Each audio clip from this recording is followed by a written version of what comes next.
Assalamualaikum warahmatullahi wabarakatuh. Perkenalkan saya Hasna Kurniawan, mahasiswa dari Pendidikan Sosiologi dan Antropologi Universitas 11 Maret.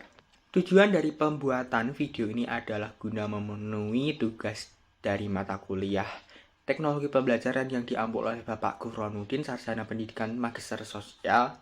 Dan pada kesempatan kali ini saya akan menjelaskan mengenai kekerasan yang ada dalam masyarakat. Tujuan dari pembelajaran kali ini adalah diharapkan peserta didik atau teman-teman semuanya dapat memahami apa itu kekerasan dan apa saja sih bentuk dari kekerasan yang ada di dalam masyarakat. Yang pertama adalah apa itu kekerasan? Kekerasan atau violence dapat berarti sesuatu yang membawa kedahsyatan, kehebatan, dan kekuatan. Kekerasan juga dapat berarti sesuatu perbuatan yang dilakukan oleh seseorang maupun sekelompok orang yang dapat menyebabkan kerusakan ataupun cedera, baik itu secara fisik seperti luka-luka hingga bahkan meninggal, kemudian secara psikis seperti trauma, dan secara material yaitu berupa rusaknya fasilitas-fasilitas yang ada di sekitar kita. Berikutnya adalah apa aja sih bentuk dari kekerasan yang ada di dalam masyarakat? Para sosiolog mengelompokkan kekerasan menjadi 3 kelompok, yaitu berdasarkan bentuk, berdasarkan caranya, dan berdasarkan subjeknya.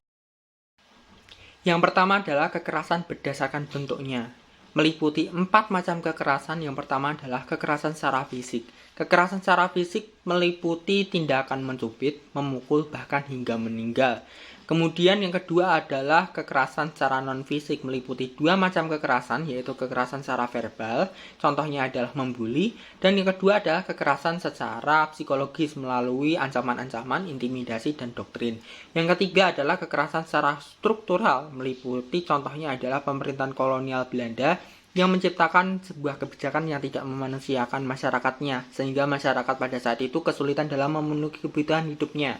Contohnya adalah tanam paksa, kerja rodi, dan monopoli. Dan yang keempat adalah kekerasan secara kultural, meliputi budaya yang memperbolehkan masyarakatnya untuk memukul seseorang yang telah melanggar hukum adat dan melakukan tindakan pengucilan terhadap masyarakat yang telah melakukan tindakan yang salah tersebut.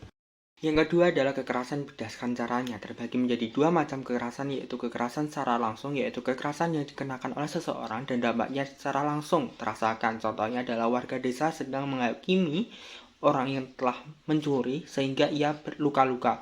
Yang kedua adalah kekerasan secara tidak langsung, yaitu kekerasan yang secara tidak langsung dikenakan oleh seseorang yang melalui perantara. Contohnya adalah membuli melalui media sosial. Yang ketiga adalah kekerasan berdasarkan subjeknya, terbagi menjadi 2 macam, yaitu kekerasan secara individual, yaitu kekerasan yang dilakukan oleh orang terhadap orang lain ataupun kelompok lain secara langsung, contohnya adalah penganiayaan terhadap orang.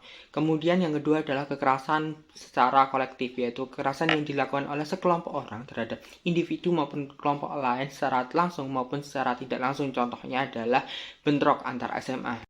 Nah, sebagai penutup nih, aku menyediakan 1 soal yang teman-teman semua dapat mengerjakan di kolom komentar. Dan jangan lupa untuk dikerjakan ya. Sekian dari aku. Wassalamualaikum warahmatullahi wabarakatuh.